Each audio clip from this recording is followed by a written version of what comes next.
Hello, welcome to my channel. Today we are going to learn listening English with a story. Story, The Promotion Dilemma, an IELTS Band 7 listening story. James had been working at Tech Solutions, a growing IT company in Ho Chi Minh City, for 5 years. He started as a junior programmer straight after graduating from university and had steadily climbed the ranks. He was now a senior software developer and a respected member of his team. James enjoyed his work. He found coding challenging and rewarding, and he appreciated the friendly atmosphere at Tech Solutions. One Monday morning, James received an email from his manager, Miss Nguyen, inviting him to a meeting later that day. The email title was simply Career Discussion. James felt a mix of curiosity and slight apprehension. He wondered what this meeting could be about. He had a feeling it might be related to a recent project he had led successfully, but he wasn't sure. Later that afternoon, James sat in Ms. Nguyen's office. She smiled warmly and offered him a seat. James, thank you for coming. As you know, you've been a valuable asset to our team for many years now.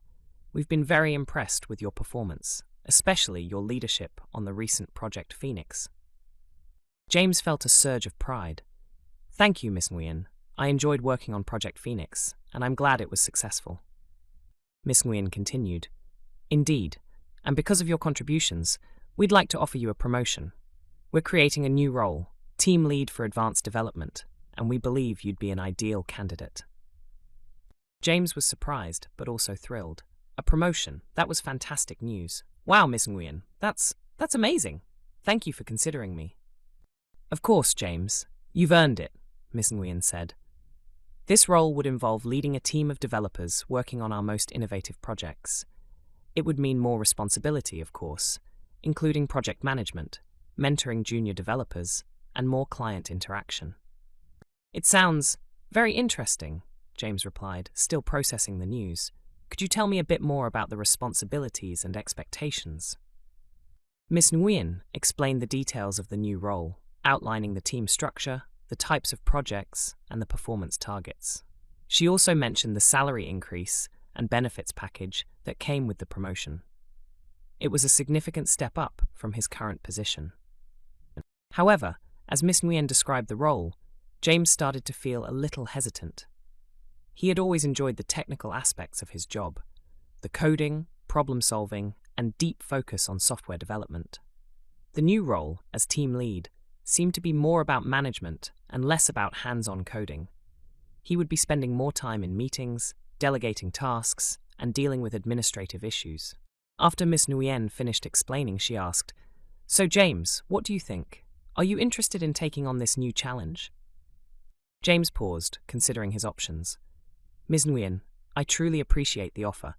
It's a fantastic opportunity, and I'm very grateful that you have this confidence in me. However, he hesitated. If I'm honest, I'm not sure if a management role is the right direction for me, at least not right now. Ms. Nguyen listened attentively, nodding slightly. I understand, she said calmly. It's a big decision, and it's important to consider what truly motivates you.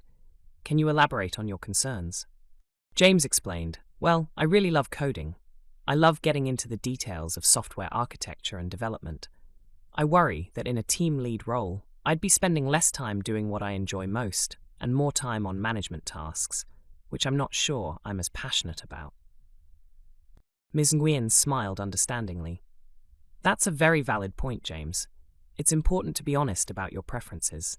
Many people assume that promotion always means moving into management, but that's not necessarily the case. We value your technical expertise just as much. Have you considered a more specialized technical path, perhaps becoming a senior architect in the future? James's face brightened. Actually, yes. I have thought about becoming a software architect eventually. That would allow me to deepen my technical skills and contribute at a higher level, while still focusing on the coding and design aspects that I love. Excellent, Miss Nguyen said. Then perhaps this team lead role isn't the best fit for you right now. But that doesn't mean there aren't other opportunities for growth here at Tech Solutions. We could discuss a development plan focused on your technical architect aspirations. We could provide you with advanced training, perhaps send you to some industry conferences, and give you opportunities to work on more complex technical projects. James felt a huge wave of relief. That sounds perfect, Ms. Nguyen. That's exactly what I'm interested in. I'm really excited about the idea of developing my technical expertise further. Great, Ms. Nguyen said, standing up and shaking James's hand. I'm glad we had this conversation, James. It's important to us that our employees are in roles where they can thrive and be happy. Let's schedule another meeting next week to discuss a specific development plan for you to move towards a senior architect role. How does that sound? That sounds fantastic, Ms. Nguyen. Thank you so much for understanding and for this opportunity, James said, feeling genuinely enthusiastic about his future at Tech Solutions. He left the meeting feeling not disappointed about declining the promotion, but energized and motivated by the new path that had opened up for him. He realized that career progression wasn't just about climbing the management ladder, but also about deepening expertise and pursuing what truly aligned with his passions and skills. Hope you enjoyed the story. Please like and subscribe to my channel for more stories like this. Thank you. Hello, welcome to my channel. Today we are going to learn listening English with a story. Story, Weekend Getaway, IELTS Listening Practice Story. Liam and his friend, Chloe, were students at university in Hanoi. It was Thursday evening, and they were talking about the upcoming weekend. They both felt like they needed a break from studying and city life. Hey, Chloe, Liam said, leaning back in his chair. This week has been intense with assignments. I really need to get away for the weekend. What about you? Chloe nodded, looking up from her textbook. Definitely. I was just thinking the same thing. But where could we go? We don't have much time, just Saturday and Sunday. Liam thought for a moment.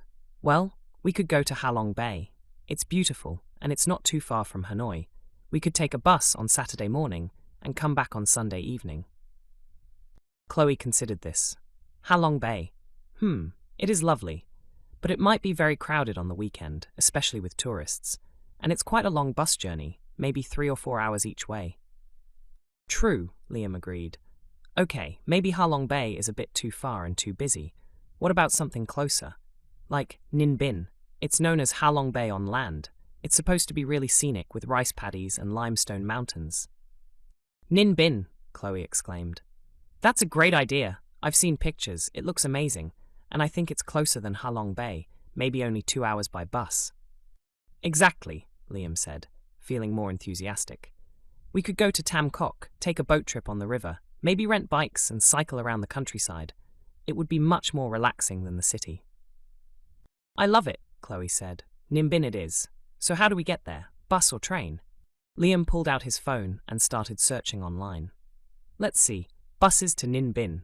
Okay, there are buses from Hanoi's Giap Bat bus station. They seem to leave quite frequently, every hour or so. And yes, the journey is about 2 hours, maybe a bit longer depending on traffic. Perfect. Bus sounds easy and probably cheaper than the train, Chloe said. What about accommodation? Should we book a hotel or a homestay? For just one night, a homestay might be nicer, Liam suggested. More local, maybe more authentic experience. Let me search for homestays in Tam Kok. Ah, here's one with good reviews. Tam Kok Ricefields Homestay. It says it's close to the river and bike rentals. Chloe looked over Liam's shoulder at his phone screen. That looks lovely. And it's got good ratings. Shall we book it? It says they have rooms available for this weekend. Yes, let's do it, Liam decided. I'll book the homestay online now, and then we can check bus times and plan our Saturday morning departure. What time should we aim to leave Hanoi? Chloe considered. If we leave around 8 a.m., we should be in Ninh Binh by 10 a.m., maybe 10:30 a.m. That gives us the whole day Saturday and most of Sunday to explore before heading back. Sounds like a plan, Liam said, starting to type on his phone to book the homestay. Weekend getaway to Ninh Binh, sorted. I'm already feeling more relaxed just thinking about it. Me too, Chloe laughed. Fresh air, countryside, no textbooks. It's going to be perfect. Just need to pack our bags and set our alarms for early Saturday morning. They continued to plan the details of their trip, excited for their weekend escape from the city to the beautiful landscapes of Ninh Binh. Hope you enjoyed the story. Please like and subscribe to my channel for more stories like this. Thank you. Hello, welcome to my channel. Today we are going to learn listening English with a story. Story, The Lost Library Book, an IELTS listening practice story. Sarah was a new student at the City University. She had just moved to a new city to start her degree in environmental science. Everything was exciting, but also a little bit overwhelming. One of the first things Sarah did was to join the university library. She loved to read and knew the library would be a great resource for her studies. During her first week, Sarah borrowed a very important book for her assignment. It was called Understanding Ecosystems and was essential for her first essay. She took the book back to her student apartment and started reading. The book was very helpful, and Sarah made lots of notes. A few days later, Sarah finished her essay and needed to return the library book. She packed her bag, making sure the book was inside. She walked to the library, ready to return it before the deadline. When she arrived at the library's return counter, Sarah opened her bag to take out the book. But it wasn't there. Sarah checked her bag again and again. She looked in all the pockets. The book was gone. Sarah started to panic. This was a library book, and it was overdue soon. She remembered taking it out of her bag at her apartment the day before, when she was finishing her essay. Maybe she had left it there? Or maybe it had fallen out of her bag on her walk. Sarah decided to go to the library information desk. A friendly librarian, Mr. Evans, was there to help. Sarah explained her problem. "Excuse me," Sarah said a little nervously. "I think I've lost a library book. I borrowed it last week, Understanding Ecosystems, and I can't find it in my bag now." Mr. Evans smiled kindly. "Don't worry, Sarah," he said. "We can sort this out. First, let's check your account to confirm you borrowed it." He typed on his computer for a moment. "Yes, I see it here, Understanding Ecosystems, due back in 2 days. Okay, first thing to do is to check if you might have left it somewhere in the library." Mr. Evans suggested, "Have you been studying in the library today? Perhaps you left it in the study area or near the computers." Sarah thought for a moment. "No, I came straight here from my apartment today. But yesterday, yes, I was studying here, in the quiet study room on the second floor." "Okay," Mr. Evans said. "Let's go and check there first. Sometimes books get left behind." They went up to the second floor and searched the study room. They looked on the tables and shelves. No sign of Understanding Ecosystems. Okay, Mr. Evans said. "Don't worry too much yet. It might be at home. Let's think about your walk here. Did you stop anywhere on the way from your apartment?" Sarah tried to remember her walk. "Well, I stopped at the coffee shop just outside the university gates to get a coffee, and then I walked straight here." "Right," said Mr. Evans. "It's possible it slipped out of your bag at the coffee shop. Why don't you quickly go back to the coffee shop and ask if they've found a book?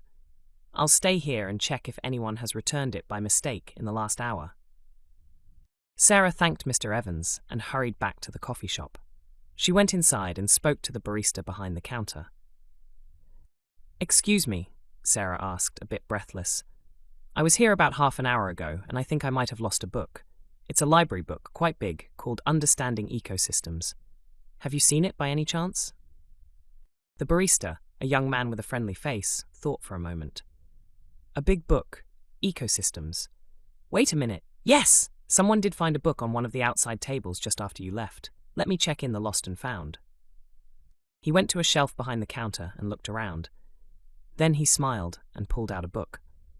"Is this it?" he asked, showing Sarah a book with the title, Understanding Ecosystems. Sarah's face lit up. "Yes, that's it! Oh, thank you so much." She was so relieved. "No problem," said the barista. "Glad we found it.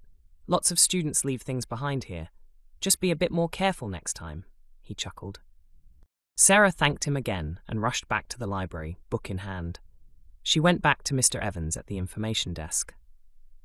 "Mr. Evans," Sarah said, smiling widely, "I found it. It was at the coffee shop. Thank you so much for your help." Mr. Evans was pleased. "Excellent news, Sarah. See, usually things turn up. It's always worth retracing your steps. Now let's get this book returned and no overdue fines for you today." Sarah laughed and returned the book, feeling very grateful to both Mr. Evans and the helpful barista. She learned a good lesson that day. to be more careful with library books, and that asking for help is always a good idea. And she was very happy to have avoided a library fine. Hope you enjoyed the story. Please like and subscribe to my channel for more stories like this. Thank you. Hello, welcome to my channel. Today we are going to learn listening English with a story. Story: The Lion, the Mouse, and the Whispering Woods. Deep within a vast and ancient forest known as the Whispering Woods lived a mighty lion named Leo. Leo was the king of all animals in the forest. He was strong, brave, and his roar could shake the tallest trees. One hot afternoon, after a long hunt, Leo felt very tired. He found a cool, shady spot under a giant banyan tree and fell fast asleep.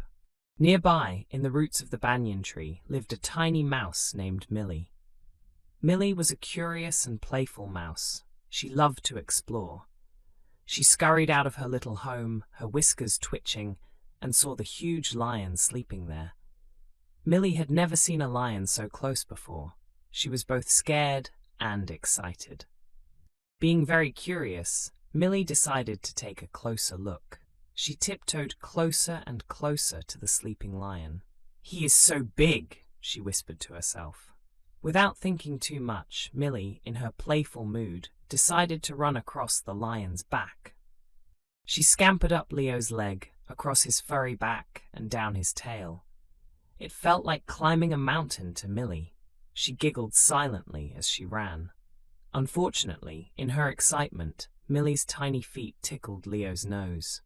Suddenly, Leo woke up with a loud roar. He felt something small running on him, and he was very surprised and a little angry. He opened his huge paws and quickly trapped Millie underneath them. Millie was terrified. She was caught. She looked up at the giant lion with wide, frightened eyes. "Oh, please, great lion," she squeaked in a tiny voice. "Please don't eat me. I didn't mean to wake you. I was just playing." Leo looked down at the tiny mouse struggling under his paw. He could easily crush her with one move. He was very hungry after his hunt, and a mouse would be a small snack. But when he looked into Millie's scared eyes, he felt a little bit of pity. "Why shouldn't I eat you?" Leo growled, his voice still rumbling like thunder. "You woke me up from my nap. You were running all over me. You disturbed the king of the forest." Millie trembled, but she tried to speak bravely. "Great Leo," she said, "I know I am just a tiny mouse, and you are the powerful king. But please, if you let me go, maybe one day I can help you. Even a small mouse can be helpful." Leo Lion burst out laughing. "You? Help me," he roared with laughter. "How could a tiny mouse like you ever help a mighty lion like me? That's the funniest thing I've heard all day." But Millie insisted. "Please, just let me go. Life is precious to everyone, big or small, and who knows what tomorrow may bring." Leo looked at Millie again. He was still amused by the idea of a mouse helping him, but he was also in a good mood after his nap, even though Millie woke him up. And maybe, just maybe, there was a tiny bit of truth in what Millie said.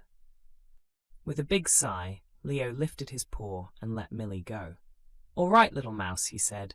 "Go, but remember this day, and don't disturb my nap again." Millie was overjoyed. Thank you, great Leo," she cried. "I will never forget your kindness, and I will always remember your generosity." She scurried away as fast as her little legs could carry her, disappearing into the roots of the banyan tree.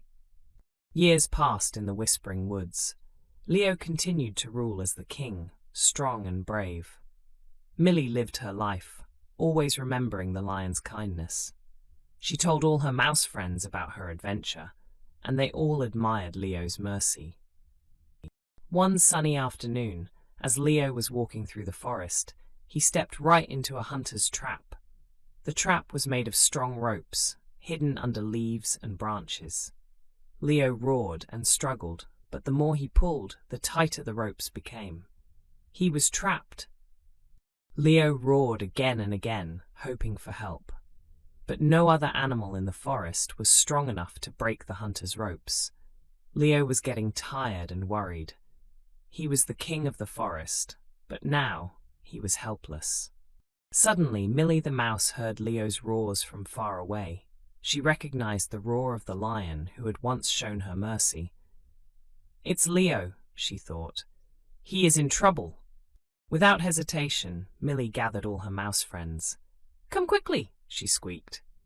"Leo the lion is trapped. We must help him." All the little mice followed Millie. They ran as fast as they could towards the sound of Leo's roars. When they reached the trapped lion, they saw Leo struggling in the strong ropes. "Don't worry, great Leo," Millie called out. "We are here to help." Leo looked down in surprise. "Millie? Is that you? And your friends? What can you possibly do?" he said, still struggling with the ropes. "Just watch us!" Millie replied confidently.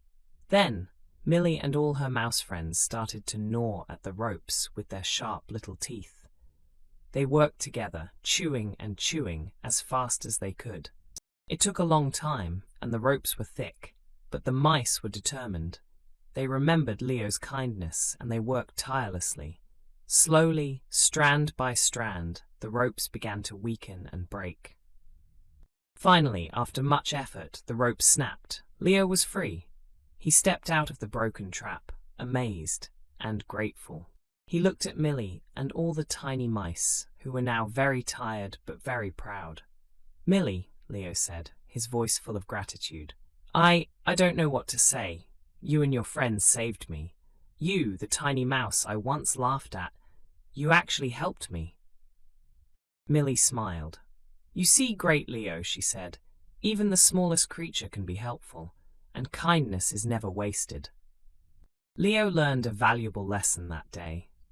He learned that strength is not everything, and that even the smallest and weakest can be strong in their own way. He also learned the true meaning of kindness and friendship. From that day on, Leo the lion and Millie the mouse became the best of friends. Leo ruled the Whispering Woods with wisdom and kindness, always remembering the lesson he learned from the tiny mouse. And Millie, the little mouse, became known throughout the forest as the brave mouse who saved the king of the forest. And they both lived happily in the Whispering Woods forever after. Hope you enjoyed the story. Please like and subscribe to my channel for more stories like this. Thank you. Hello, welcome to my channel. Today we are going to learn listening English with a story. The Whispering Walls of Willow Creek Library. In a quaint, ivy-covered library nestled in the heart of Willow Creek Village, twilight was falling, and warm golden light glowed from the windows, creating a peaceful, inviting atmosphere. The old wooden doors of Willow Creek Library stood slightly ajar, intricate carvings of leaves and owls adorning the doorframe, hinting at mystery and welcome. Inside, the library was grand and high-ceilinged, with towering bookshelves stretching to the ceiling, filled with countless books. Soft, warm lamplight illuminated reading nooks and tables. Bookshelves overflowed with books of all sizes and colors, leather-bound tomes, brightly illustrated covers, spines that seemed to whisper forgotten tales. Dust motes danced in the lamplight. A young girl, Anna, around 10, with bright, curious eyes, wandered through the library aisles, gazing at the books with wonder, lost in a world of stories. Anna's hand gently traced the spines of books, pausing on a particularly old, worn, leather-bound book, intrigued by its mystery. Carefully, Anna pulled the old leather book from the shelf. As she did, a faint whisper seemed to emanate from the book and the walls around her, startling her slightly. Behind the bookshelf where Anna found the book, a hidden doorway appeared, leading to a secret room. The room was dimly lit, filled with strange and magical artifacts. Hesitantly, Anna stepped through the hidden doorway, holding the leather book tightly, curiosity overcoming her initial surprise and slight fear. The secret room was filled with fascinating objects. Glowing orbs, ancient maps, strange instruments, whispering scrolls, magical energy subtly radiated from the artifacts. Anna walked deeper into the secret room. The walls seemed to whisper softly around her, murmuring forgotten stories and secrets of the library, intriguing and a little awed. Anna opened the old leather book. Its pages were filled with elegant, swirling script and intricate illustrations that seemed to move slightly as she looked at them. Anna sat down on a velvet cushion in the secret room, engrossed in reading the magical book. The book's stories seemed to come alive around her, filling the room with images and sounds. The secret room transformed around Anna into a vibrant fantasy landscape from the book's story. Dragons flew overhead, knights jousting, magical creatures roaming. Anna was immersed in the book's world. Anna, now depicted in a slightly different style to blend with the fantasy scene, looked around in amazement at the magical world surrounding her, experiencing the book's story directly. The fantasy scene slowly faded, and Anna was back in the secret room, still holding the book, but now with a look of wonder and understanding. The whispers of the walls seemed clearer now.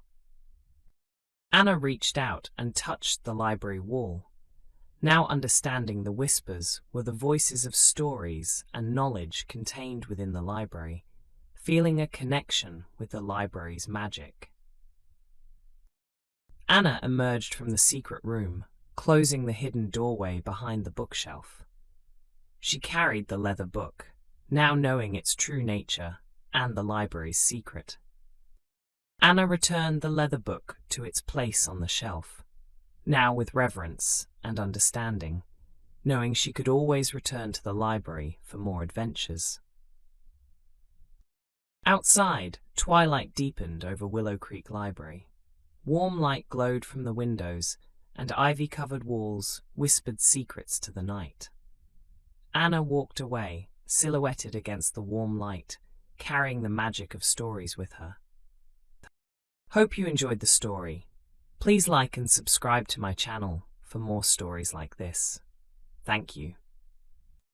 Hello, welcome to my channel. Today we are going to learn listening English with a story. Story: a fun day outdoors. The sun was warm and bright. It was a perfect day for a picnic. Sarah and her dog Buster loved picnics. Sarah was a young girl with bright eyes and a happy smile. Buster was a small, fluffy dog with big floppy ears. "Buster, let's go on a picnic," Sarah said to her dog. Buster wagged his tail very fast. He barked happily. Woof, woof. He loved picnics too. Sarah went to the kitchen. Her mom was there. "Mom, can we have a picnic today?" Sarah asked. "A picnic? That sounds lovely, Sarah," her mom said. "Where should we have a picnic?" "In the park," Sarah said quickly. "The park is so green and sunny today." "Okay, the park it is," Mom smiled. "Let's make some sandwiches." Sarah and her mom started to make sandwiches. They made cheese sandwiches. They made ham sandwiches. They made peanut butter and jelly sandwiches. Sarah liked peanut butter and jelly sandwiches best. Buster watched them make sandwiches. He sat nicely and waited. He hoped for a little piece of cheese. After the sandwiches, they packed other things for the picnic. They packed juice boxes. They packed apples and bananas. They packed cookies. They packed a big blanket to sit on. They packed a ball for Buster to play with. Sarah helped her mom carry the picnic basket. Buster walked beside them, wagging his tail. They walked to the park. The park was busy. Many people were there. Children were playing. Birds were singing. Flowers were blooming. It was a beautiful park. Sarah and her mom found a nice spot under a big tree. The tree gave them shade. It was cool and comfortable under the tree. They put the blanket on the grass. They put the picnic basket on the blanket. "Picnic time!" Sarah shouted happily. They sat down on the blanket. Sarah opened the picnic basket. First, she gave Buster some dog food in his bowl. Buster ate his food quickly. Then, Sarah took out the sandwiches. She gave her mom a cheese sandwich. She took a peanut butter and jelly sandwich for herself. Her mom took a ham sandwich. They started to eat their sandwiches. The sandwiches were delicious. The juice was cold and sweet. The apples and bananas were fresh and tasty. The cookies were yummy. Buster sat beside Sarah, watching her eat. Sometimes, Sarah gave Buster a tiny piece of her sandwich. Buster was very happy. After they finished eating, Sarah wanted to play with Buster. "Mom, can I play ball with Buster?" Sarah asked. "Yes, of course," her mom said. "But stay close, okay?" "Okay, Mom," Sarah said. Sarah took the ball from the picnic basket. She threw the ball for Buster. "Fetch, Buster, fetch!" Buster ran very fast. He ran after the ball. He caught the ball in his mouth. He brought the ball back to Sarah. Sarah threw the ball again. Buster ran again. They played fetch for a long time. Sarah laughed. Buster barked and wagged his tail. They were having so much fun. Other children in the park watched Sarah and Buster play. Some children came closer. "Can we play too?" one little boy asked. "Sure," Sarah said with a smile. "Come and play with Buster." The children started to play with Buster.